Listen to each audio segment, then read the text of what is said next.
Hello, everyone.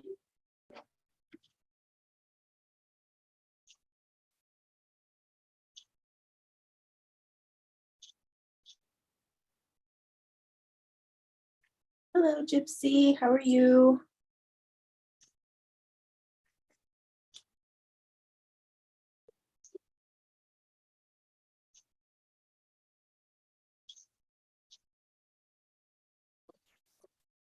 How's everybody tonight? Happy Thursday.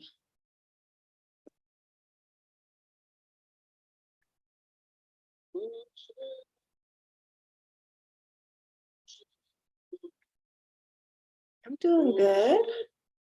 How's your Thursday? Anything new?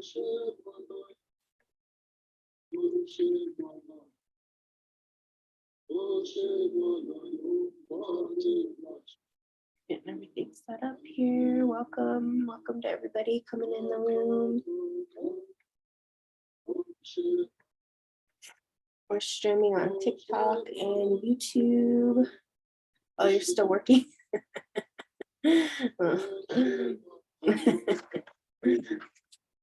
Well, hopefully you're almost done. Hello, how are you? How was your day?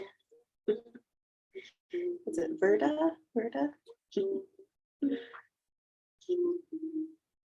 How's everybody?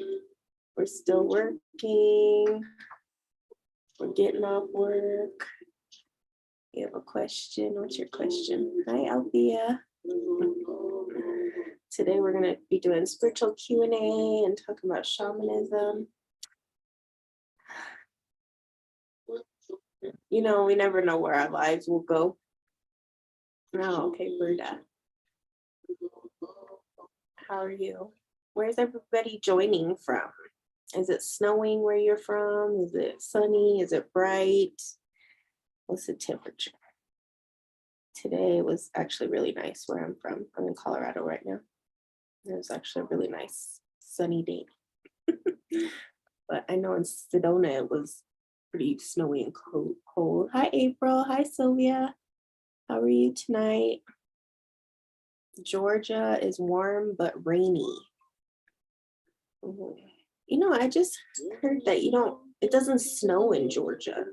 I didn't know that. My grandpa passed last week and I've been having bad dreams that he's talking to me, but it's not him.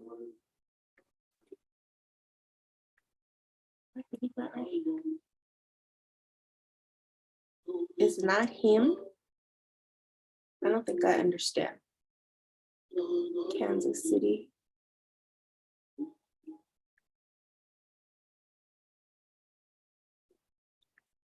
So you have dreams that he's talking to you, but it's not him, it's somebody else? I'm not sure. I need a little more information. Not much snow every now and then. Oh, okay. Yeah, because I was talking to my mom's chiropractor and he said that he can't stand the weather over here because he's from Georgia and it never snowed there really. I said it was always nice. Good evening. Raining this evening in Texas. Oh, that's nice. I like the rain. The rain is refreshing. You had a feeling I was on? Oh, good. Your intuition was working. I just got on too, Sandra. So I'm going to try to go back to Sarah's question here, but if you have a dream after a loved one passes away, that's quite normal. But he's saying he told me he needed to talk to me, but I can't pray to God. I don't know. You know, a lot of times in the dream world, one of the hardest things, especially when we're talking about spirit communication and past loved ones, is a lot of times they speak in the negative. So they'll speak in the opposite of what the message is. We call it the upside down, or things are upside down. And so if he's trying to communicate with you, I would say give it some time. It's probably a lot of grief. When we're having dreams of past loved ones, when they just pass, we're still healing. There's a lot of grief and stuff. So I would give it some time and see how the dreams progress. Yeah, I think it was something else, because why else would he say not to? Exactly. Why would he say not to talk to God? You have to remember that in the dream time, things are backwards a lot of times. Things like, I'm going to give you an example. It's kind of gross, but like when you have dreams that you're going to the bathroom in the dreamland, that's actually a good thing. So there's things like that in the dream world. I would say right now is grieving time. Just know your grandpa's trying to get a hold of you. He's going to probably come again. And a lot of times our loved ones that come through the dream time to help us heal, to help give us unresolved messages and let us know that they're okay where they are. He went on to say that my attic smelled really bad, that I need to go up there. You might need to clean your attic if there's stuff up there. I would probably get some salt water and put a bowl. Okay, so you have to get a bowl that you're going to throw away afterwards. It's not going to be a bowl you keep. So a plastic bowl, some kind of disposable bowl. Take a bowl of salt, put it up in the attic, and just ask the spirits to help cleanse that area. Because when the dream world is saying something smells bad, I would pay attention to that, because I have had a lot of clients have experience with that. And it means there's something to be cleansed. You're scared of the attic. I forgot to add that I never heard his voice. You never heard his voice, but he came to you in the spirit world. You must be the sensitive in your family. That's probably what I would say. Yeah. Oh, he was in prison your whole life, but I knew it was him. Yeah, exactly. But that's very common.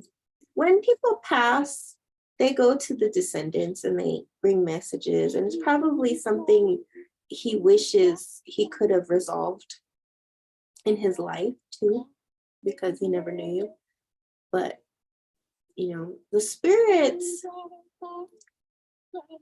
they have a journey when they die, and a lot of it has to do with reconciliation, the good, bad, right, wrongs of their life, what they wish they could have accomplished, what they wish they would have pushed forward in, where their mistakes were, where their triumphs were, that kind of stuff.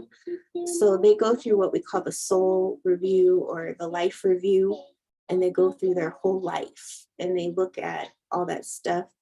And because they're still close, when you first pass, you're pretty close to this world, and they bring in a lot of messages. As time goes on, those messages tend to fade.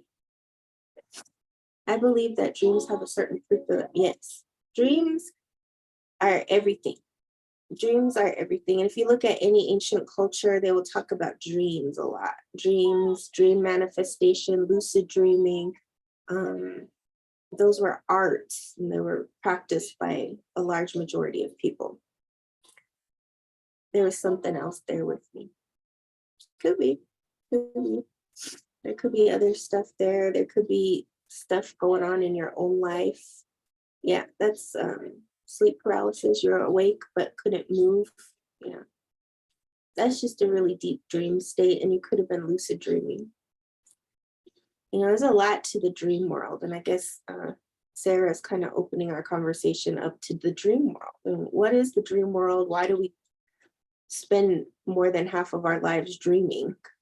It's a very important part of our lives that most of us don't pay a whole lot of attention to. And a lot of people don't dream. And so in the Toltec teachings, they say when you don't dream, you're practically dead, because that's how important dreams were. And they would say, you have to dream. You have to learn how to lucid dream. You have to learn how to develop your dream life, because it has a direct influence on your waking life. And when we don't pay attention, we can miss a lot of the signs and symbols and clues along the way. Hi, Sonia. How are you? Are you working today? Yeah. But I would write down your dreams, Sarah. Write them down. Hi, Sonia. You're on TikTok and YouTube. So what do you guys want to talk about tonight? I have spiritual Q&A tonight, shamanic teachings. We're talking about dreams right now. Should we stay on this topic? It's just jumping on tonight. I'm going to be back on Saturday, and we're going to talk more about spirit communication and readings. I'm going to do some readings on Saturday. But today I wanted to kind of come in and talk about spiritual Q&A. No, I needed my self-care a few days. Oh, good. Oh, you received your bundle. Oh, good. That's good. Perfect timing. You're doing your self-care days. You can work with your new bundle. Yeah, that's good. So how's everybody? What's your week been like? Anything new?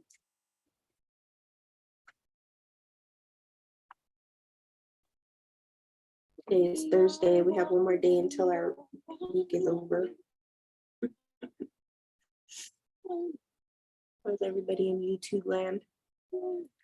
And TikTok. We're on TikTok and YouTube. And let's see. Try to find people for music. Time is flying. Yes, it is. So I guess how do I order a bundle from you for a ceremony and anxiety healing?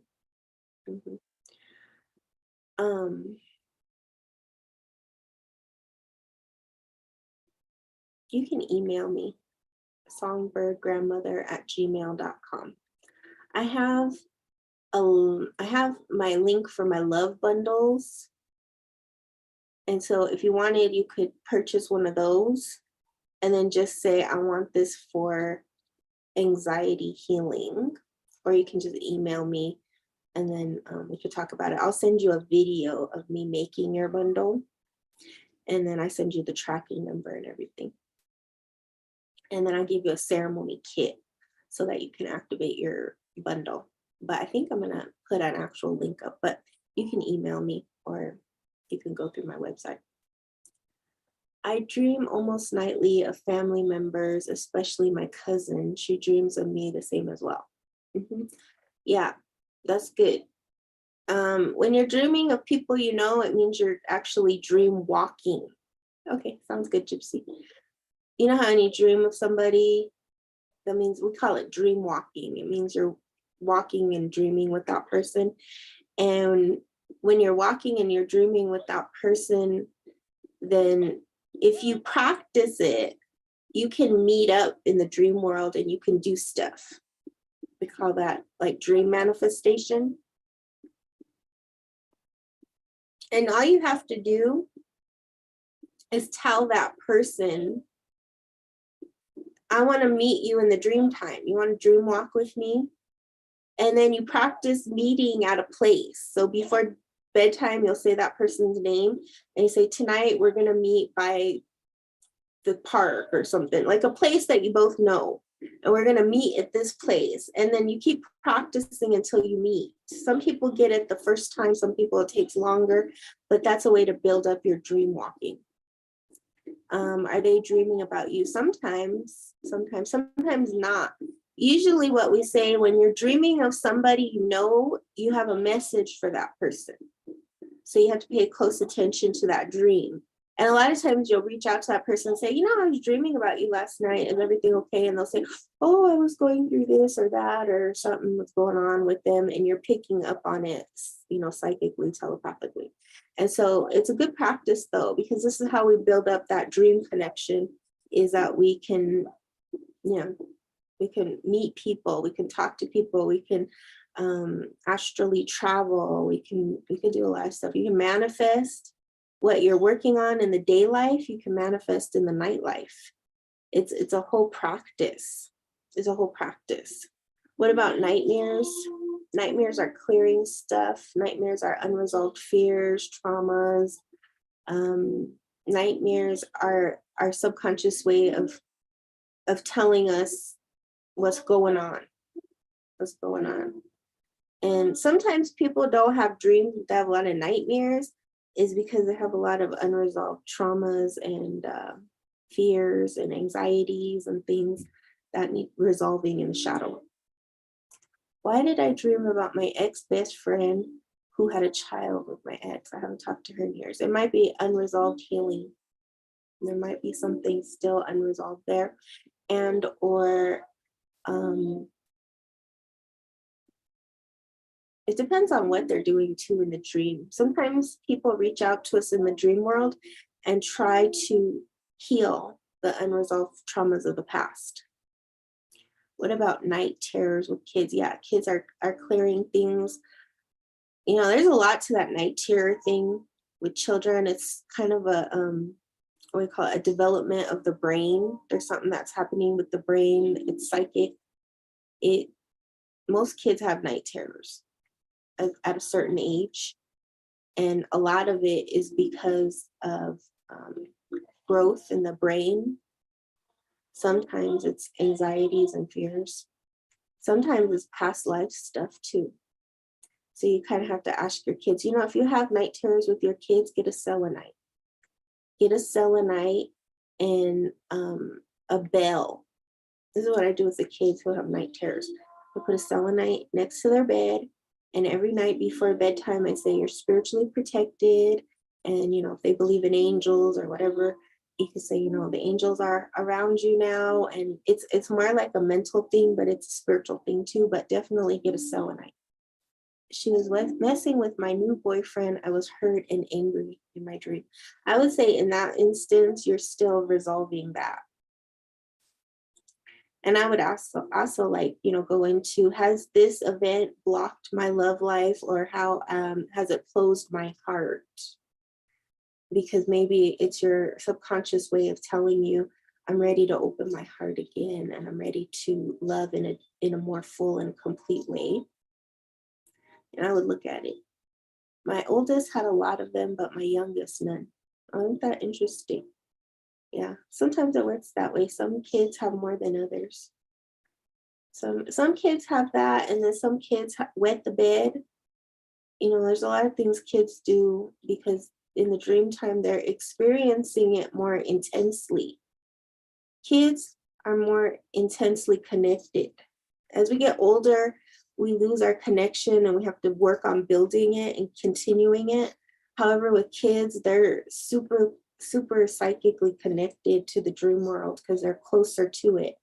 And so some kids who are more sensitive than others will pick up on different things too. So it's a pretty deep thing. And you can ask your kids, you know, what's going on? What are you experiencing? And make sure that before bedtime, it's a calm and relaxing environment for them to dream. What is wetting the bed? Wetting the bed is something to do with control. You know, wetting the bed means that the child is experiencing some kind of emotional distress, or in the dream, they're dreaming so deeply that they don't even know that they have to go to the restroom. It can mean many things, but usually I find children who wet the bed, there is some kind of trauma already happening. There's something already happening in that kid's life that he or she can't express. I had the same nightmare since I was little. It stopped years ago. I woke up in a dream. It stopped. Mhm.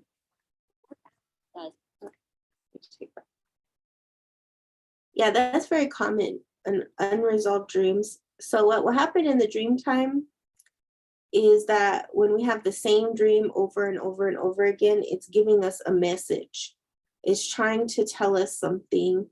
And until we resolve that something, it continues to happen. And a lot of times those dreams can be very prophetic too. So I would always pay attention to it, write it down. And if the dream changes in any way, shape, and form, then you want to document that too and see what those changes are and how it affects your daily life. I was just doing this, talking to my 10-year-old. Okay. My favorite, okay, I keep dreaming I'm riding in a car and different people riding with me are handing me things. Yeah. So car represents your ego. So what you always want to say is who's driving the car. Pay attention to who's driving the car and who are these people and what are they handing you.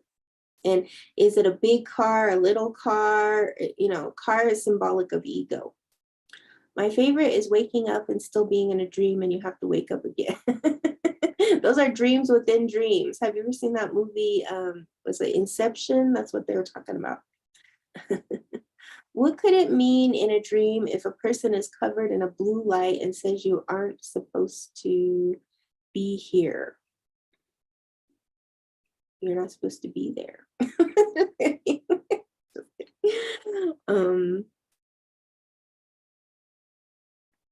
Probably, looking at your day life. The first step to dream analysis is looking to how this relates to your present moment. If there is no connections to the present moment, then it's a psychic or spiritual thing. You could have traveled to a place, you could have met a blue being, there's those possibilities too. But I always say first, look at what is going on in your daily current life and how does that relate to it. And they're symbolic, right? Do you feel like you're not supposed to be somewhere, or are you feeling, isolated or alone? You look at those things too.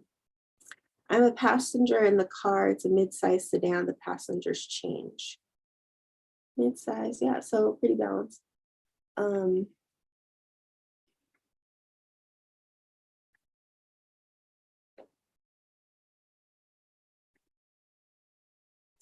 The thing about it is, like, do you feel like you're in control of your life? Do you feel like there's a lot of change or fluctuations or instabilities?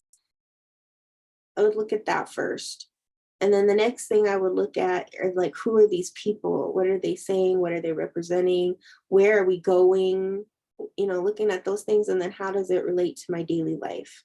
And that's why I always recommend, when you're doing a dream journal, you write first what happened in your day, what were your emotions, you do a review. And then in the nighttime, when you wake up from your dream, you write down what happened in the nighttime dream. And then you compare and you say, oh, okay, today I had this dream and this is what I was feeling. This is what I experienced. And then, oh, okay, my dream was this.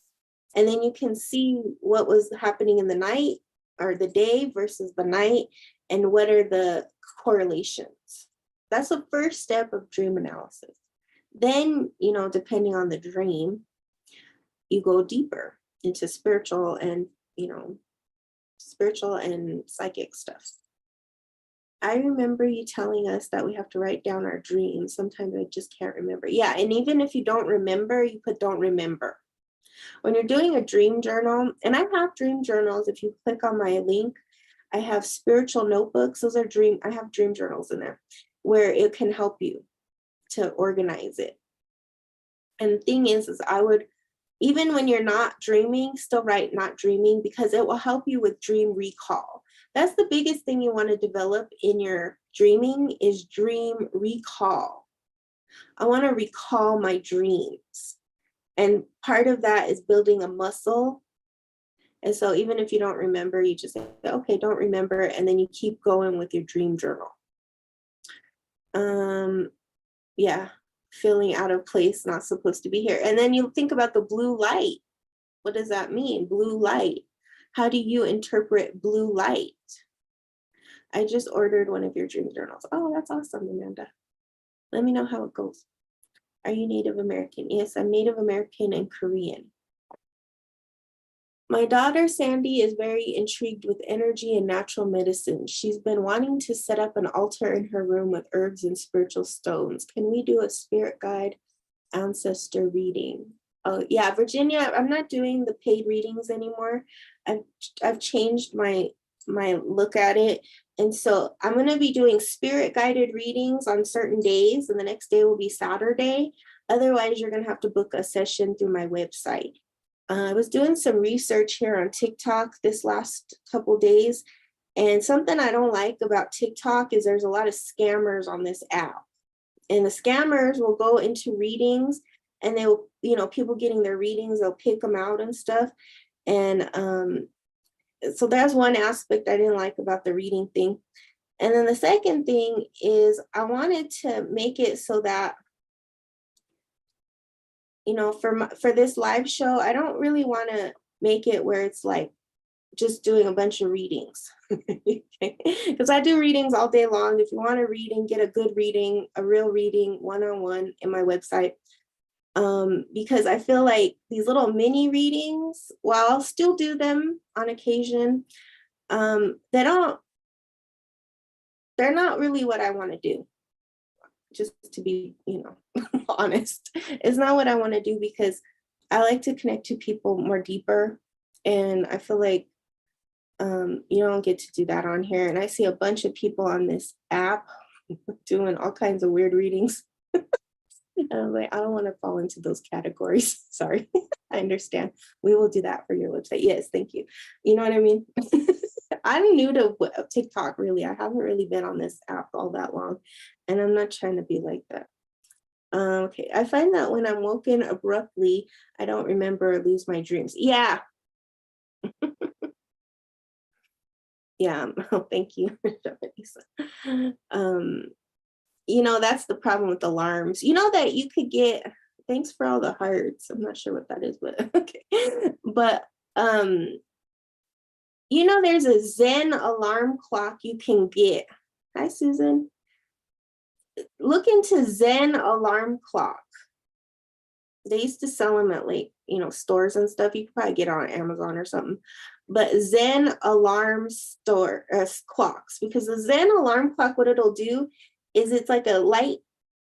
It's really less abrasive, and it slowly awakens you. It slowly awakens you with the sunrise and different stuff. Because when you have like this alarm that's like, bah, bah, bah, it's so jarring to the spirit. I would look into Zen alarm clocks. I love that. Good for you. Plus, you are interesting enough without always giving that way. Oh, thank you. You learn and adjust. Yeah, exactly. But I am going to do mini readings, and they're going to be like more spirit led, where I'll just pick certain people and stuff and give you messages and stuff like that. But I'm going to hold off on that other stuff. They sell them at stores. Do they sell them at the stores now? Long time ago, I had a Zen alarm clock, and I loved it. And I had to buy it like at a specialty store. But now I'm sure they have Zen apps. Yeah, I'm sure they have Zen apps. You love that idea. Yeah. And because the Zen alarms and the probably Zen app, it barely goes ding, like a Zen bell. So it's not like, it's not that. Just think about it. You're in a deep sleep and you're dreaming, and all of a sudden this loud, obnoxious noise. And I know they have better ones too, but I always hated alarm clocks.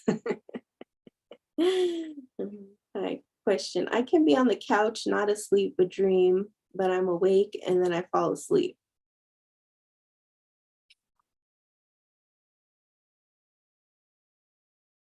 I don't understand how you're sleeping, how you're not sleeping, but dreaming. Am I reading that right? I can be on the couch, not sleep, but dream, but I'm awake and then I fall asleep. I'm not sure what you're talking about. Is that kind of a meditation state? Yeah, like like a daydream. Mm-hmm. Yeah, you can fall into those different brain waves. There's like different brain waves you can fall into. I do have a question. Have you ever been hypnotized? Like, I see a picture. Oh, okay. There's a name for that. It's like a state where you're in between, and I believe you're kind of hallucinating. Yeah. I forgot what that's called, but I was wondering, have you been you have been hypnotized? Are you easily hypnotized? Do when you go for hypnosis, is it easy? Is it like a daydream, or are you psychic and getting messages? Yeah, we're all asking Tiffany, like, are you doing this? Are you doing that? Because it could be I don't know, depending on the state. Like if you're just kind of meditating and you're getting visions and pictures and stuff, it's kind of an astral thing, astral projection or something. You might even be one of those people who's like a remote viewer where you can remotely view. I don't know if you've ever tried that. You never know.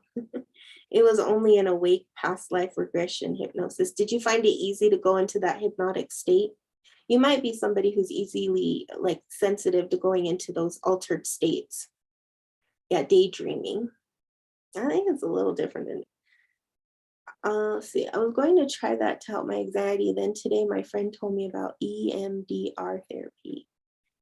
I don't know what that is. Also, as I'm learning in my clinical, it's possibly to be sleep paralyzed. Yeah, some people have that. And I would bet with Tiffany that she would be somebody who'd be really good with going into those altered states. And like I was talking about remote viewing or astral projection. Yeah, astral travel. I used to have a nature sounds machine. It made water sounds and bird sounds. I heard hypnosis works. Some people are more easily susceptible to hypnosis than others. Like some people, like me, I'm hard to go into hypnosis, but some people are very easily hypnotized. And I kind of feel like you might be one of those people. It has to do with your REM sleep, yes. To message you, do we email you? Yes, if you can email me. EMDR is interesting. I'll have to look at that. Is that like a new therapy? It just started happening. I don't think I'm psychic. I just sometimes know things. Yeah, that's psychic though.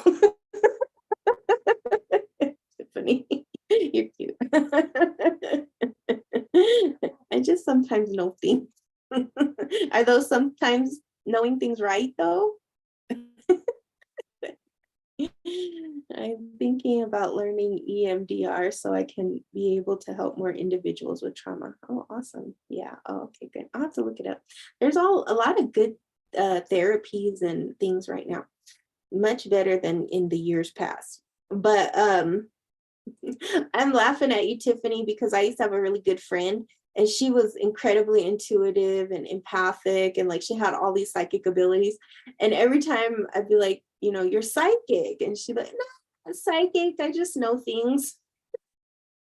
And then why I laugh even more is because like a couple years after I told her that and everything, and she was training with her teacher, he told her the same thing I told her. And then she went on to be like, a reader and a healer and doing all this stuff. So you never know. Okay. Eye movement desensitization and reprocessing therapy. Sounds quite involved. I know, I could see why they abbreviated it, right? EMDR. But yeah, there's all kinds of stuff. One of the things I am finding in this new day and time, this age we're living in, is that, especially since the pandemic, since 2020, a lot of people, their spiritual gifts, their psychic gifts, their extra senses are coming online more and more. And so it's not uncommon that you're starting to have more dreams or you're having like these experiences like you're talking about. A lot of stuff going on. A lot of people are more sensitive right now because of the time we're living in. And so in native teachings, what we say is you have your 5-finger being, right? You have 5 fingers. Everybody have 5 fingers? Most people have 5 fingers, right?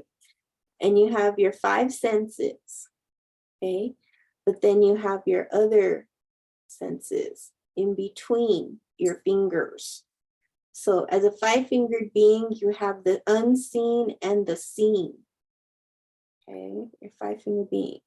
And that's why when you go work with traditional healers, they'll say, do you have 5 fingers? And you say, yeah, I have 5 fingers, unless you had an accident or something, but most of us are born with 5 fingers, right? and you have 5 fingers, and they say, I can help you. I can help you if you are a 5-finger being. Now, if you were, a reptile or something else, maybe we can't help you. But we can help you because you have 5 fingers. And so the beginning teaching of that is that you have those extra senses that are your psychic senses. What we call like clairvoyance, clairaudience, clairaudience, clairgustance, all those clairs that we talk about. And if you want to know more about the clairs, you can go on my TikTok videos, and I have little blurbs about them. But that's the teaching. So all of us have these gifts. Now, why do some people have them more than other people? That's the question. Why do some people have this stuff more, and why do some people have this stuff less? Well, there's a lot of reasons why, right? We're born with these senses, but sometimes through trauma, they get, cut off. Through conditioning, they get like dumbed down. I also think like food has something to do with it. Your environment, how you were raised. There's a lot of things that can dull or dumb down those senses. And some people are born to have them more and will develop them. And then that's why they had, shamans and medicine people and all that. We always knew that there were people who were just, their antenna is more, right? Is more clear. And then they go train. And that's with everybody. If you have something and you're ultra sensitive, you need some kind of, training with that. Just like you would go to the gym or something like that. Some people, their gift will become more prevalent at certain times in their life too. They are aware and conscious. So I used to be able to see and feel, but I was scared to look. Yeah, exactly. And that's what it is. The fear covers it up. And the cultural conditioning, because when you were able to see and hear and, feel things at a young age, most of our parents, they don't encourage that. They didn't say, oh, what do you see? And try to help you with it. Instead, they say, oh, no, you don't see anything. You're crazy. You're delusional. You're this or that. And you didn't get nurtured with those gifts. And it's really sad because a lot of people I've met, they have so many gifts from a young age, but they just never could develop them. And a lot of times you'll hear about in your family, somebody had this gift and was considered crazy or, schizophrenic or mentally ill or this or that or whatever. And it was a spiritual gift. And because they didn't meet the right person or get the right, information, they suffered greatly in their life. I used to be able to see, what's she saying? Oh, hi, Fran. Hi, Fran. She wouldn't telepath with me because I am too ADHD. A lot of people with ADHD have a lot of spiritual gifts. I had an awakening in 2018 and got put in a psych hospital. No one knew what it was. Yes, that's the sad thing. A lot of people are in these psych wards and really it's a spiritual thing happening. But the doctors, the first thing they want to do is drug you. That's the first thing I want to do is drug you. I think 80% of our country is on some kind of drug. Yes, I just learned my great-great-grandma was a healer doula. Tiffany, I'm telling you. You have healing abilities. You're psychic. And then I got unawakened until recently because I thought I was nuts. Yeah. And, that's the thing is like once you wake up, you really can't unawaken. You try, but it's not going to work. Yeah. So the best thing to do is learn how to meditate. That's why I do meditation Monday. Come join us on Monday. We just did our 1 minute morning, noon, and night. Now we did spiritual cleansing. So I would go to my YouTube channel and watch the rerun of that one. Because when you have a spiritual gift, and you know things, you see things, you feel things, you taste things, you smell things, you have all the clairs. You have to learn how to meditate, because the first thing you have to learn is how to control that thing so you control it and it doesn't control you. That's what distinguishes the difference between a professional and a non-professional. Is a professional knows how to turn their gifts on and off so that they can have a functioning life. An unprofessional, it'll drive them nuts. It'll drive them nuts. When you have spiritual gifts and it's untrained and you don't even know what's going on, yeah, it's like having a constant bug on you. You know what I mean? Where it's just like constantly bugging you. And thank you so much for the gift. I saw the beautiful flower on the screen. What time on Monday? It's 8 p.m. Mountain Standard Time. Thank you, Tiffany, for the flower. But yeah, that's what it is. The difference is that when you have a gift and you don't want your gift to drive you crazy, and maybe you want to help other people too, is you have to learn how to manage it. You have to learn how to turn it on and off. You have to learn how to develop a strong aura so things don't enter you and get on, your nerves, because you have to be functioning. And that's how most healers, why they become professionals and why they have to do this work professionally, is either you're going to be crazy because this gift will drive you crazy, or you're going to have to develop it and learn how to help others with it. That's the path of a healer. Yes, I need that help for sure. Yes, join us on Monday, Sam.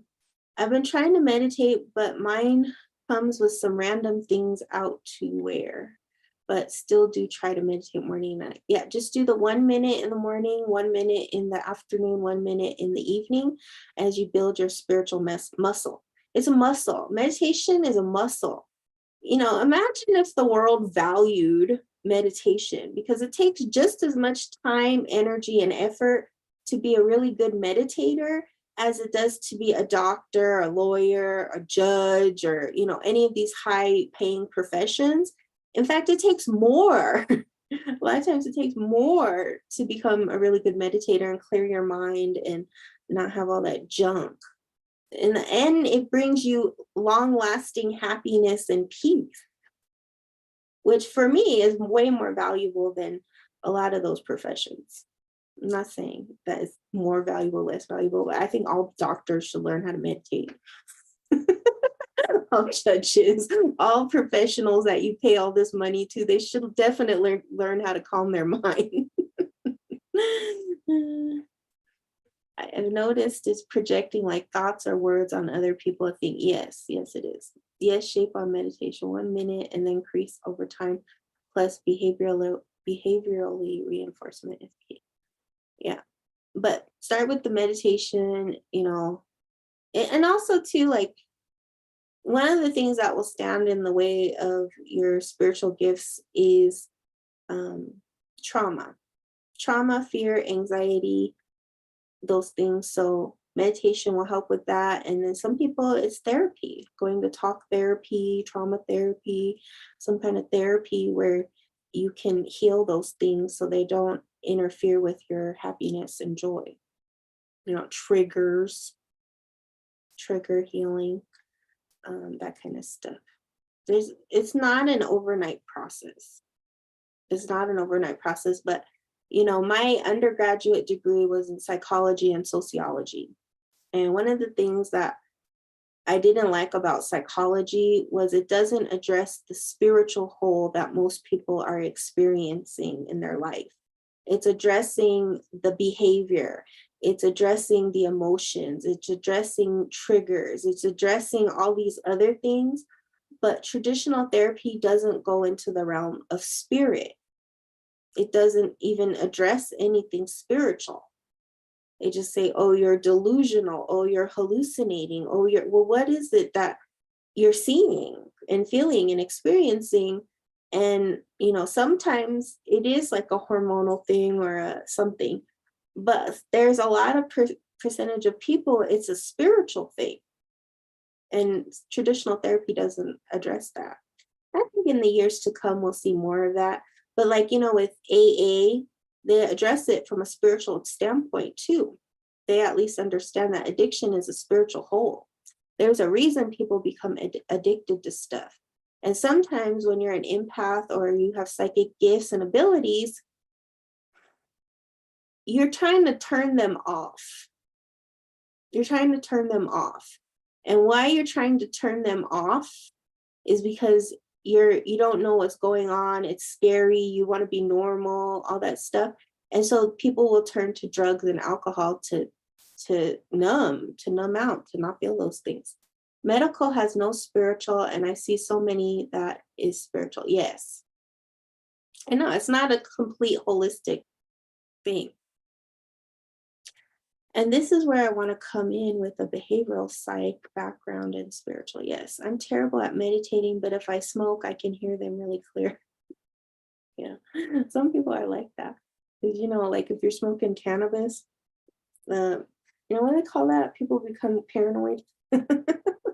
There's a reason for that. Cannabis is connecting to the mother energy. And that's why when you smoke cannabis, you feel good.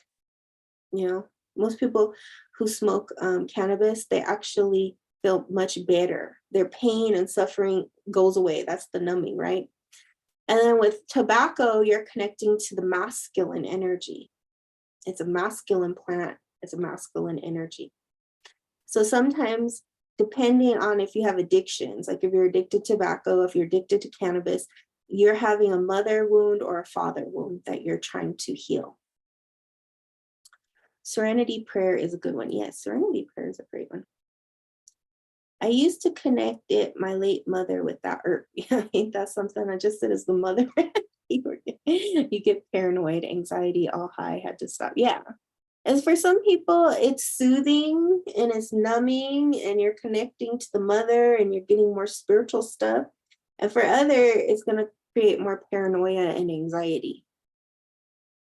Yeah. Ouch, that must be truth that hurt. Yeah, I know.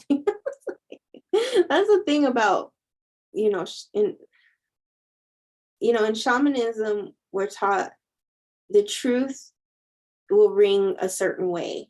And sometimes you want that ringing to stop. And sometimes, you want that ringing to continue. But it's the truth. It's just the truth. That's how spirit speaks. She helps me to meditate, and I will do one or the other with altar work or nature. Yeah. And some people, they feel like more spiritual, more uplifted, more connected. It's everybody's body is a little different. Everybody's body chemistry is different. I think the most interesting thing about cannabis is there's actual cannibal receptors in the brain, which is not with any other plant. I used to think it was demons. Oh, thank you, Michael's like. Sometimes it is. What we call them is tricksters. They're tricksters. They trick you. So that's why I always say you got to know who and what you're communicating with too. And helper spirits are not pushy. They're not forceful. They're not trying to get something from you. They're trying to help you. And so they're like that soft, caring, nurturing helper who will bring you signs, synchronicities, and the right people and put you in the right place at the right time for your healing, for your, opportunities, making sure you don't miss your opportunities. Whereas a trickster will, tell you to manipulate or lie or get you to do something way out of your comfort zone, and they're feeding off your energy too. There's like vampiric types of trickster energies. And that's why you have to know yourself, because when you know yourself, you'll know who and what you're communicating and what is your path. And see, I feel like for 2023 and 2024 and beyond, because we're entering from the old fire to the new fire, this is where the medicine teachings are going to go, is everything to get you back in here. Not out here, but in here. And that's always going to be your telltale of a good teacher. A good teacher will make you go here. and they'll tell you the truth. And hopefully you won't get too offended, but they'll always lead you back to yourself. A trickster teacher or a con person or somebody else will make it so that you become dependent on them. There's a big difference between authenticity and inauthenticity, and, you know, the right teachings. The right teachings will always lead you to the right places. Like, you know, in native teachings, when you study with a native teacher, one of the things we do is we don't directly say like what to do. A lot of times, sometimes we will. But if you want to go jump off a bridge, go jump off the bridge. We'll tell you, don't jump off that bridge. You might die. That's like a helper spirit. Helper spirit will be like that. Well, I wouldn't advise jumping off that bridge. But if you want to jump off that bridge, I can't stop you. That's the difference. Is, you know, you have free will, free choice. We hope you don't jump off that bridge. We're going to do everything in our possible, you know, way, but we also know that you have a choice. And that's the hardest thing, I think, when you're trying to help people, is that they don't want your help. That's what I always tell my students, is a lot of people don't want your help. They don't want your help. So you can't force that help. It's the same thing with the helper spirits. Unless you ask for their help, they don't help you. You have to ask. And that's why we do the offerings and all that stuff, is to ask the benevolent helper spirits to help us and to build that connection. Because tricksters are all around us. In fact, the trickster is probably telling you to jump off the bridge, and the helper will bring in somebody or something. They'll try to help you. But if you don't want it, they'll be like, okay, I've tried everything, but I can't do it for you. I can't do it for you. And that's the difference between a really good teacher and a not so great teacher, is that they will teach it to you so you can do it for yourself. That's why, like, Buddha taught meditation, because that's how he got to enlightenment. He knows there's a path there. But other people will offer you the fast, cheap, easy. Fast, cheap, and easy will never get you to where you want to go. Yeah, those tricksters when you were a teen. Yeah, teenagers. You know, when you make those dumb decisions and then something will try to stop you. Like, I can tell you some stories. But yeah, that's what I'm talking about. Yeah. Oh, Joanna, thank you so much for the heart. You know what I mean? It's like we have to, in this time and age, learn it for ourselves. We have to learn it for ourselves. We have to learn how to meditate. We have to learn how to find peace. We have to learn how to develop our gifts and our mission and our purpose, and understand who we are fully and completely. And then if we can, from a well that is filled, you know, what we call generosity, then we can give it to other people. But when we try to teach what we're not ready to teach, or give what we're not really ready to give, then we will feel depleted.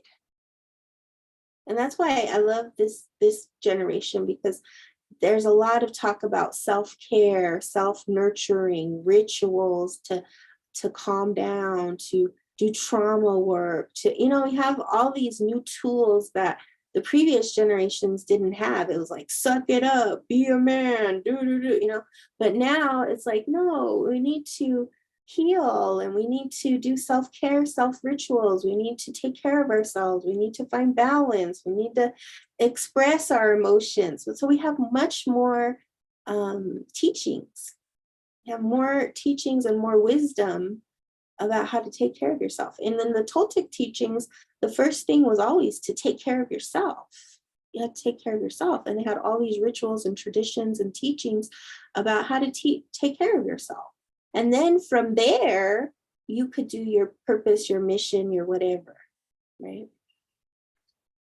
It drained you. I hung out with my ex, then slept from 5 p.m. to 5 a.m. Yeah. Oh, thanks, Susan. Yeah. That's when you know you've been working. That's a drainer, right? When you go around certain people and then you're just exhausted. something happened. And you're not usually exhausted. And that's why I say, work on the meditation, work on the spiritual cleansing, work on the protection, work on your aura. Because no matter how many toxic people you're around, when you have a really strong aura, you don't feel drained. And that's what we're talking about. Something about dancing, creative outlets for myself. Yes, that's how I feel about my mother-in-law. Yeah, we all have one drainer, at least one. Yeah, and that's another form of self-care, ritual, self-love, is when you're doing something that you love, you enjoy, like dancing or creating art, or some people love sports. They like skiing, they like snowboarding, they like all those sports, water skiing. There's all kinds of different ways to find your zen. Your zen, not somebody else's zen, but your zen. Like, what were the things as a child that filled you with energy? And are you still doing those things? Dancing helps you too, and painting, yes. Yes, it felt like she was yelling at me, but about stuff about her, but I know that was Alyssa. Yeah. Well, and then you think about, there's probably a reason that that's your ex, right? Not your current or your future. Yeah.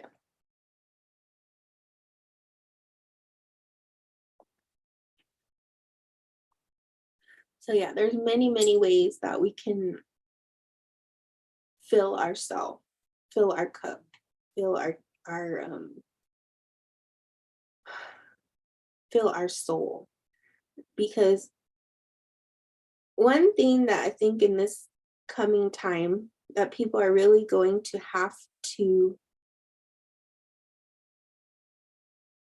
think about is their soul. It's not a topic a lot of people talk about, but the soul. The soul is what you accumulated from previous existences, previous lives. And the soul is the roadmap to where you're going. So when you talk about the soul, it's that place deep within you that knows all the answers. It knows who you are. It knows where you're going. It knows why you're here on planet Earth and what the bigger mission and purpose is, and the lessons that you signed up for. And when we tap into our soul, then nothing can shake us. See, the problem with spirit is that spirit is like the wind. So I once had a friend and she told me, I don't trust spirit guides. And I said, why? And she said, because they're just as flaky as some of my friends. And it was the first time I had ever thought about that. I was like, oh yeah, maybe I have some flaky spirit guides. Because for me, I've always been more into the ancestors and to certain benevolent helpers or spirits. But she was saying like some of her spirit guides were tricksters. And I was like, oh, that's because, you have to do the work to see who's the trickster, who's not, because spirit guides can be tricky. Spirit guides can be just as flaky as some of your friends and family. And so I feel like that kind of spirituality is going to be fading. And what's going to happen is people are going to look more into soul evolution. They're going to look more into the deeper aspects of who they are, why they're here, and how to go deeper within themselves to know thyself and connect to that part of who they are. And we're going to see a lot more soul stuff come up. It's going to go from spirit to soul. You have given me a lot of inspiration to keep learning more about my abilities and trust my guides. Yes. Do you help find out who you are? Yes. Yeah. And that's what a good reading will do, is it will help you to tap into it. But a lot of times it'll be the stuff that you haven't acknowledged within yourself. It's always been there, but we just dig for it because it's there. but it's just covered up by all this materialism. It's covered up by this life that we have to live here, you know, where we have to pay for everything and we have no time to work on ourselves and we're constantly busy, and all of that gets in the way of your soul growth. Spirit to soul. Yeah, I love that. And yeah, that's what it is, because we're evolving. That's what the ancient practices were. It wasn't so much about spirit, because you have a spirit that embodies the body, but you have a soul that is driving the bus. Does that make sense? You have a soul that knows all and is all and has been here since the beginning of time. And you have a spirit that is residing within this vehicle inside of your body. That's why when you die, you're lifeless, because your spirit has left. But what you will take with you when your spirit leaves is the lessons and the blessings and all of the things that you accumulated here, which is your wisdom. And that's what we take with us lifetime after lifetime. And the Buddhists, they call it your mind. In the West, we call it your soul. I'm still coming to terms with who I am. It's very overwhelming and I get scared. Mission too big. But I'm learning to believe in my word. Yes, yes. And that's the ongoing challenge, right? That's the stuff that covers up, or the shadow work that covers up the mission. And that's why earlier in the live, I was saying, like, when people die, they go to the, almost a testing center, not testing center, but they go to the life review. And in certain religions, they call that like purgatory, and they make it real scary and stuff, but it's not scary. It's where you go and you review your life. And that's why sometimes when people die, they'll say, or not die, but they have a near-death experience, they say, I seen my life flash before my eyes. That's the soul review. That's this, that's when you go in and you see, the good, bad, right, wrong of everything in your life, what you wish you could have did more, what you wish you would have came, the good things you did for other people, all that stuff. You go into this life review, and that's when you will know what you accomplished in your life. And it's only, and by that time you're already dead. So I would say, before you die, accomplish the things that you need to accomplish in this life, so that when you go into your life review, you're good. You're like, oh yeah, I did this, I did that. I accomplished most of the stuff I said I would. And now I can go on to the next mission, the next journey, the next afterlife. Because in our shamanic teachings and in ancient teachings, it says there's not just a heaven or hell. There are multiple roads. There are multiple roads. Just like in this life, there are multiple roads. You could be born in Tibet. You could be born in Oklahoma. You could be born in Mexico. You could be born in all these places. That's like multiple roads, right? Because they're multiply different. All those roads are all different. But you can be born into all those different, what we call dimensions. Some people are in a spiritual culture and some people are not, right? And that's all because of your soul. So are we the soul or the spirit? We're both. We have a spirit that resides in this body. That is the breath you're breathing. And then you have a soul that is much deeper. That is like, I think, closer to what people call your higher self. That could be an aspect of your soul. Yeah, and you have consciousness. You have a lot of stuff going on. You have a lot. We're very complicated. I thought I was in purgatory, my most recent awakening, and still aren't 1,000% sure I'm alive.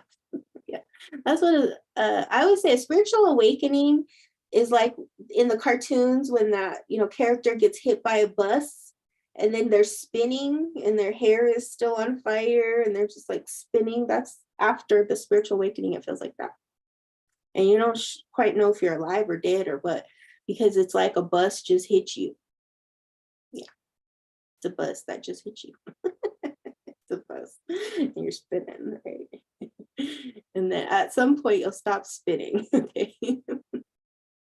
Yeah, I wouldn't wish that on anyone. No, spiritual awakening is not for the weak. And we also can call that a shamanic death, because when you're going through a spiritual awakening, it's a death. It's a death of who you thought you were to step into who you really are. And like my teacher, she described it like you're on a secret mission and you come into earth and you're like, oh, okay, and you forget everything.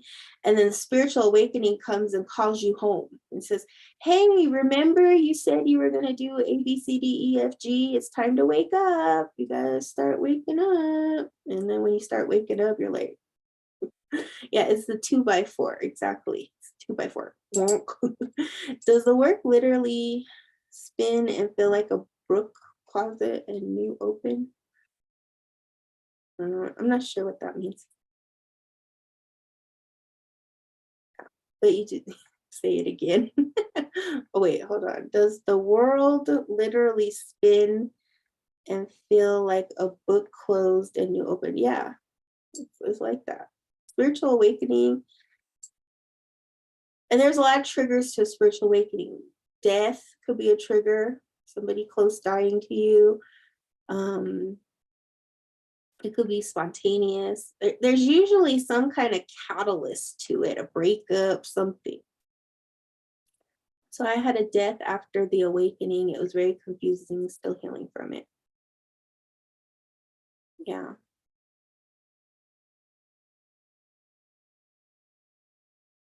You mean after you awoke and you had someone die, or your life as before the awakening died? So then we really are leaving planes and dimensions and kind of like Wizard of Oz in the end. Yes. Yeah, I've done that 2 times. Yeah. Everybody's awakening is different. It's all different. Some people, it's more dramatic than others. But I know I have a lot of clients over the years that I've talked to who it could be an age thing. So some people go through awakenings like at age 22, 28, 29, or later to 50. Like sometimes certain doorways open in our life plan.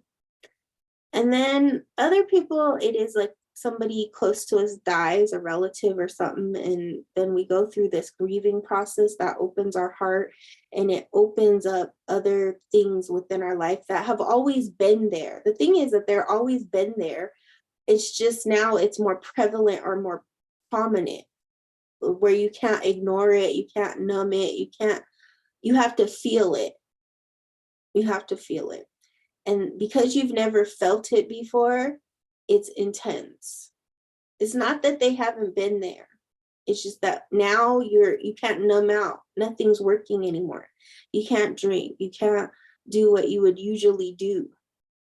That's what an awakening is it strips you of everything you thought you were so that you can become everything you really are. But the thing about it is that when you're going through a spiritual awakening, and this is the hard thing about this day and age, is that my ancestors said, when you go through an awakening, you have to have a guide. You have to have somebody who mentors you, who teaches you, who helps you, who's been through the process. And that's what shamanism is, so that you can awaken and it's not scary. It's not hard. You're not crazy. You know what I mean? That's all the ancient codexes show pictures of people when they would go through a spiritual awakening. It was like they were swallowed all the way through, and then they would show these other worlds that they would go into, which was self-transformation and self-healing. But they had a guide that would lead them through these rituals and ceremonies and things. And sometimes they would go into caves for years and years and develop. And then when they would come out, they would be completely transformed. They would become a whole other being. And then those people would become the politicians, the leaders, the people that everybody went to for advice, because they had just went through this extreme process of self-transformation and self-growth. And it wasn't for everybody. It was only for what they call warriors to do that work. You were very aware, but then a shamanic death happened and pushed me backwards. Yeah. Our job loss triggered. Yeah, job loss can trigger stuff too.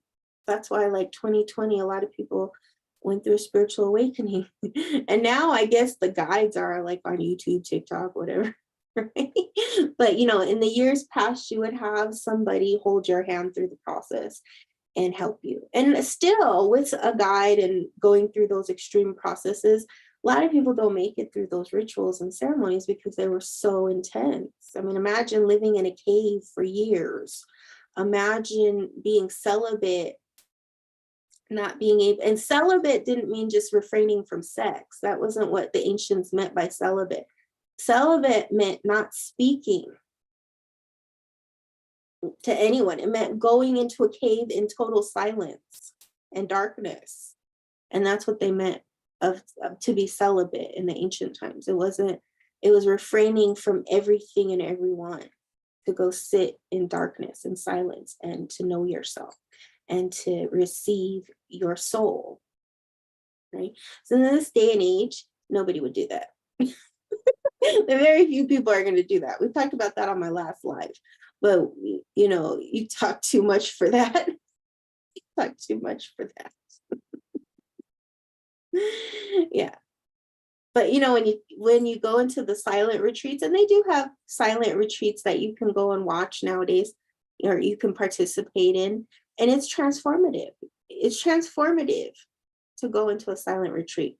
I think it's funny because people haven't changed all that much in the last, however many thousands of years, because they said that after they would come out of celibacy, after they would come out of these caves and after they would do their rituals and things, they would come down and they would eat and they would have a bunch of sex and they would, they would do all that stuff again because they're in a human body. They miss their family, they miss their wife, their husband, or whatever, and they miss the food and they miss talking, and so they'd probably be all chatty.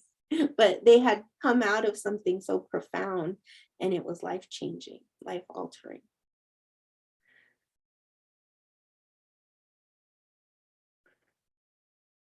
I don't know what you mean by can you stop it? And also, the thing is that there's a spiritual component to awakening, but there's also a mental component to awakening. There's a physical component to awakening. There's a trauma component to awakening. There's a lot of components to awakening, and it can't just be categorized as like one thing. We have to rule out all those other categories. So when we're doing shamanic evaluation to see if somebody's a shaman, a real shaman, if the spirits are really calling this person to become a shaman, we have tests that we do to make sure that that person is a shaman. And one of the tests that we do is we bury something somewhere and we tell the person to find it. That's a test. That's like the final test, is that you bury something somewhere. And if that person is really being called by the spirits to be a shaman, they'll find it. They'll find the thing that was buried. And that's one of the main signs that that person is going to be a shaman. We also have like psychic tests that we do so that we know, okay, yeah, this person is. There are ancient tests to measure and to be sure, because there's a lot of components to the spiritual thing. There's a lot of components to it. And we have to make sure that it's exactly right. It's an exact science. It's not just, me telling you, yeah, you're a shaman. No, it's not that way. But we can first do an evaluation. If you pass the first evaluation, then we go to the next ones. Yeah. Spirit only let me talk to one person really, and most of what I said would be forgotten. Yeah.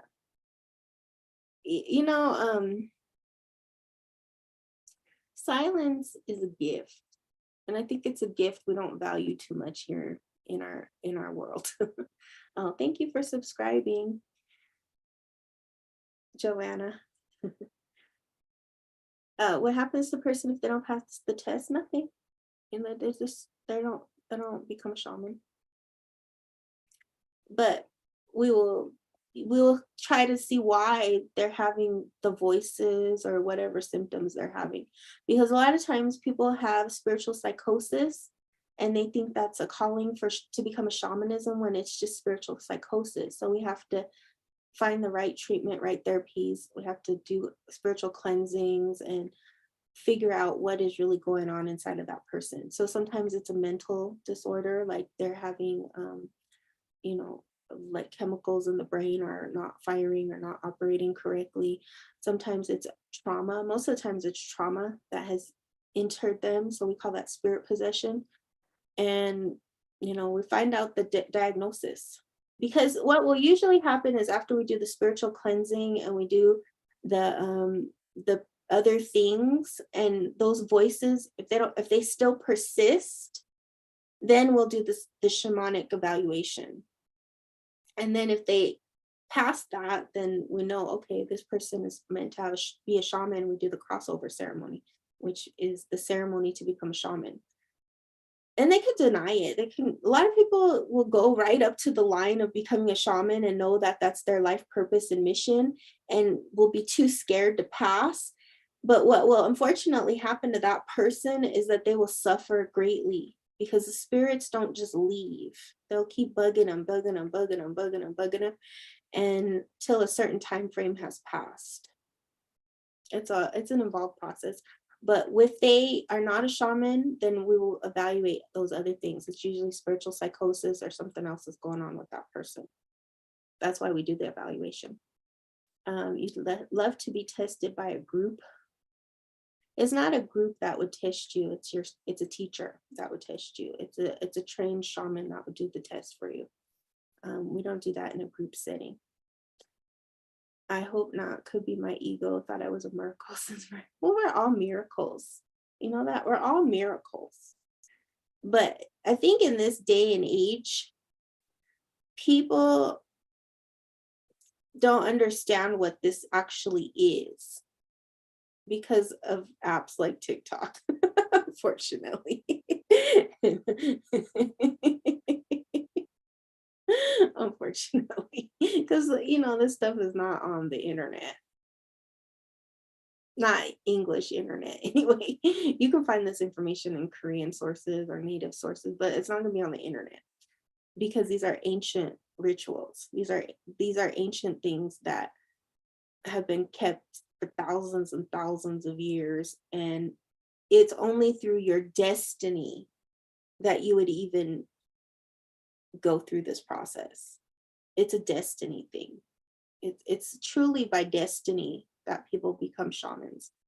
Truly and most definitely, it's your destiny. And that's why even people will meet their destiny and say no to their destiny. And then even in that case, we say, well, it wasn't their destiny. Because if it was their destiny, their soul would have recognized it. And no matter how scary and, whatever the circumstance is, you're going to have a life-changing, life-altering moment, you would still say yes. You would still say yes if it's really your destiny. And that's the teaching, is that what's meant for you will always be for you. It may take you a time or two, but it will happen. And maybe not this lifetime, maybe another lifetime. You hear things through what people say. Yeah, that's like a ability. That's one of the clairs. It could be like clairvoyance and clairsentience. You have clairvoyance and clairsentience. Mm-hmm.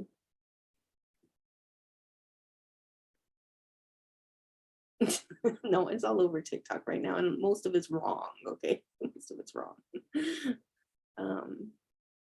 Yeah. Yeah. Well, if it's meant for you, it'll happen. It'll happen. You'll be called. You'll be called. And it's actually a very rare thing. It's something that happens to you. And that's why I'm really glad that I did all my spiritual training before TikTok and YouTube and all this stuff, because I didn't have any doubt about it. When I met my first teacher, it was like, yeah, that's it. That's what I've been looking for. I've been looking for it. I just didn't know what it was.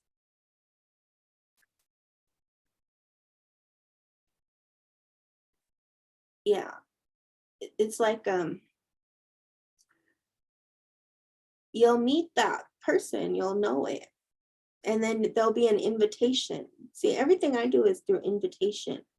I say, okay, you can book a session with me. And then I don't just teach people right away. Like I see a lot of these people have these like generic courses and do 6 weeks of this and you're a shaman, or no, that's not how it goes. You don't do 6 weeks of anything and become anything. Okay? This is ridiculous. You can't get a certificate in shamanism. It's something you're born with. It's something you're destined to do. It's not a degree program. Like I have a friend, she's like, I have a PhD in shamanism. She knows nothing. She can communicate with nothing. She has no gift to communicate with the other worlds or nothing. It's just all knowledge. It's not actual spirits.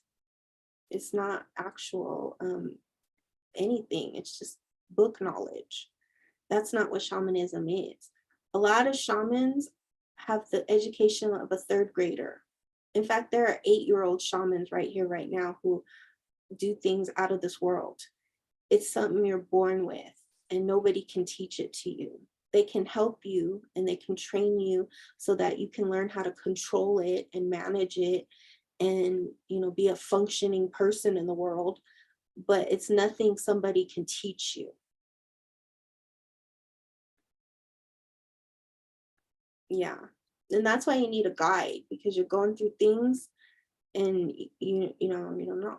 That's why you always had a teacher. That's why in ancient healing, in ancient methodologies, you always have a teacher. You have a guide. Yeah, you went through 10 years of school and no expert in nothing. Yeah, nobody is. Nobody is. It's because there are certain things you're born to do. I think the unfortunate thing about this time and age that we're living in is most people are forced to do jobs that they hate versus jobs that they're good at, or jobs that fulfill their soul, or are even, you know, in alignment with their soul. And I think that's what is going on in this time and age, is that a lot of people are awakening to that fact that they want to do something that fills their soul. They want to do something that makes them feel good. They want to do something that contributes to the world. And people are awakening out of the illusion. And so many people awoken out of the illusion that now we have inflation. Because inflation is trying to keep you stuck in these meaningless, soulless jobs because it's expensive to live in this world. And that's the unfortunate part, is that it's a spiritual war happening. It's like, are you going to follow your soul's calling, or are you going to stay trapped in a box? And so many people right now are making the decision. Which road do I want to go on? And can I trust the universe? Can I trust my soul that I'm going to be led to the right places and spaces and people for my highest good? Oh, I'm so glad Michael's light. Yeah, it's what it is, right? It's a big challenge right now in the world. Am I going to follow my soul, regardless of what the outside world tells me and shows me and says to me? And you may have to work hard at it too. That's what the self-discipline and self actualization process is.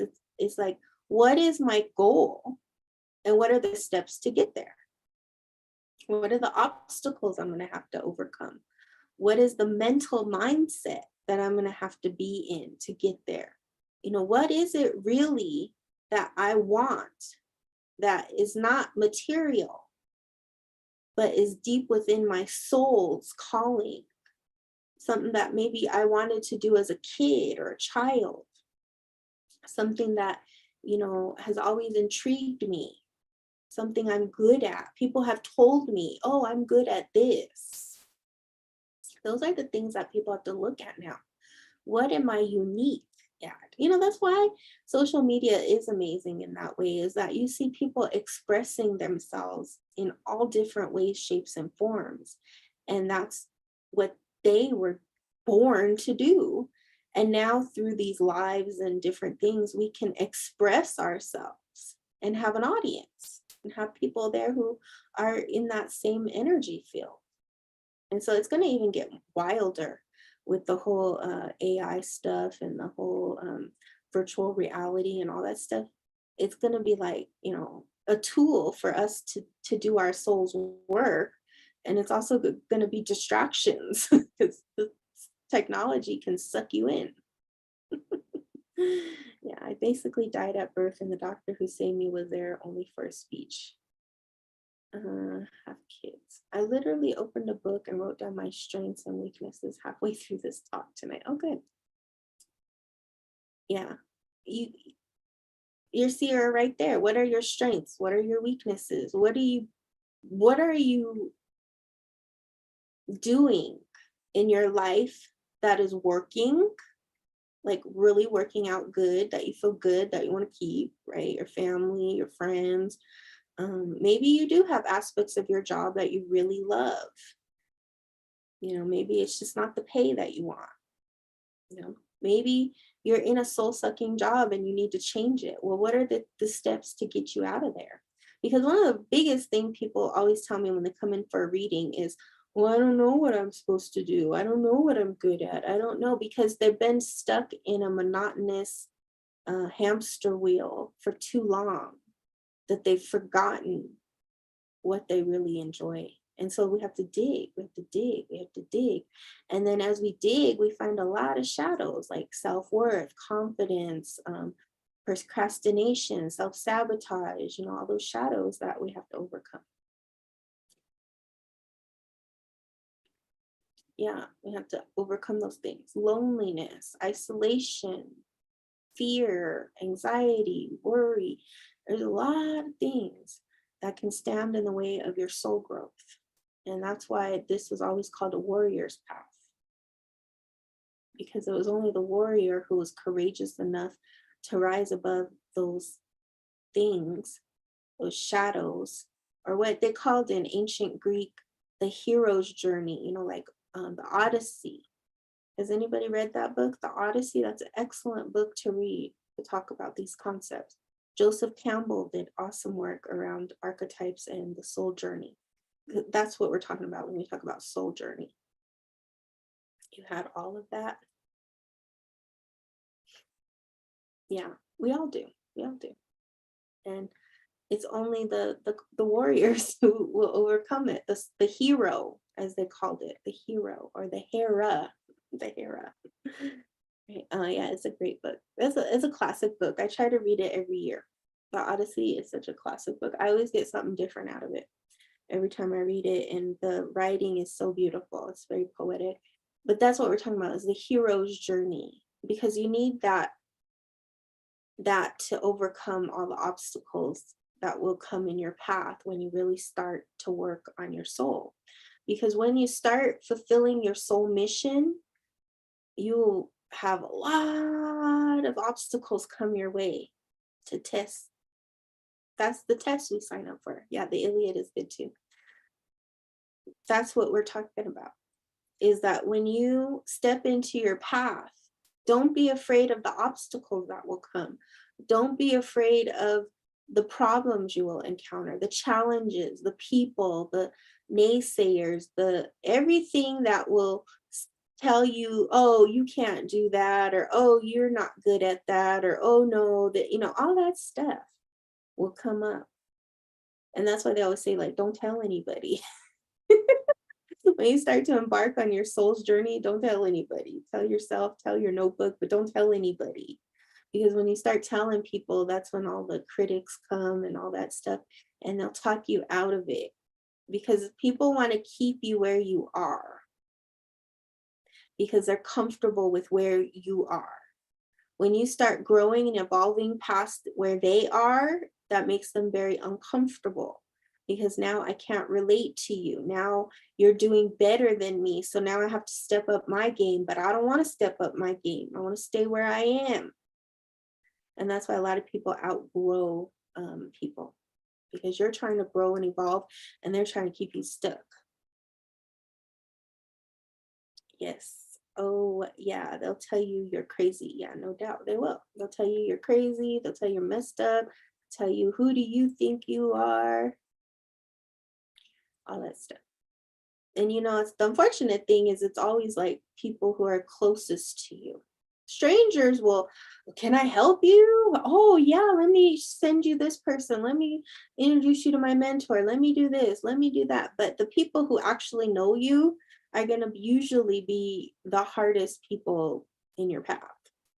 And that's not by like mistake, that's by design. That's how we set it up in our plan, in our life plan. Before we come to this planet, we all have a life plan. Unfortunately, we forget it the minute we arrive. Yeah, have you ever had those moments where you're like, I know I'm here for something, I just forgot it? That's what the awakening is. The awakening says, hey, remember why you came? Remember who you are? Remember. And you're like, I forgot it. I've heard of all these, but and know this, should I not, like, not fluently? Yeah, you should know. It's in your soul. It's in your soul. And the thing about it is, the biggest thing covering your soul is doubt. That's the biggest thing covering everybody's soul, is doubt. I think I'd rather stay stuck, so scared of losing everyone. Yeah, I mean, that's your free will and choice, right? Is that you can stay stuck. You can stay stuck. And you know, the thing about it though is that if people are truly meant to be in your life, no matter how you change, no matter how you grow, no matter how you evolve, no matter what, they'll either stick it out with you or they'll come back around. Yeah, don't be scared. It's not scary, because what will happen is that as you evolve and grow, you will meet new people. You know, you'll meet new people who get you and love you and are going through similar experiences. But in my experience, what I have learned on my path is that the people who are meant to be with you will be with you, and the people who are not won't. And that's okay. It's okay. And sometimes they come back around. They've done their healing work, you've done your healing work, and ooh, you run into each other again. You know, because on some level, everybody knows everybody. And when it's time, we meet. Just like I always say on these lives, we had a divine appointment to meet. But that's how it goes. Yeah, community is amazing. And that's why more people are seeking it out. More people are, looking for it. More people are entering into community, because that's the ancient way. Since the beginning of time, we were always in community. It wasn't, there's some cultures, like when I used to live in Korea, it was so nice because we were always in community. I had so much help over there. Yeah, it's our appointment. Nice to meet you. Yes, Joanna. We're all in our divine appointment. We just didn't know it. All right, everybody. Is there any other questions? I think I'm gonna log off, but I'll take another question if anybody has it. On Saturday, I'm gonna be here at 8 p.m. Mountain Standard Time, and I'm gonna do readings. They're gonna be spirit-led, spirit-guided. So I'm just gonna randomly pick people and do readings, mini readings. And then Monday, I'll be on again at 8 p.m. Mountain Standard Time on YouTube and TikTok.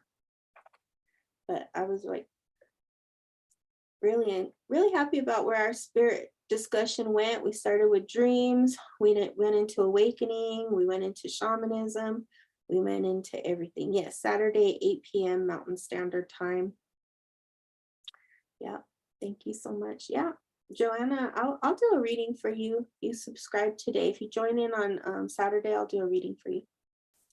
Screenshot. Yes, you're welcome, Michael's Light. Thank you so much, everybody. Thank you, April. Thank you, everybody on YouTube and TikTok. I will be back on Saturday, and I'm wishing you all the best from now until then. Until we meet again, many blessings.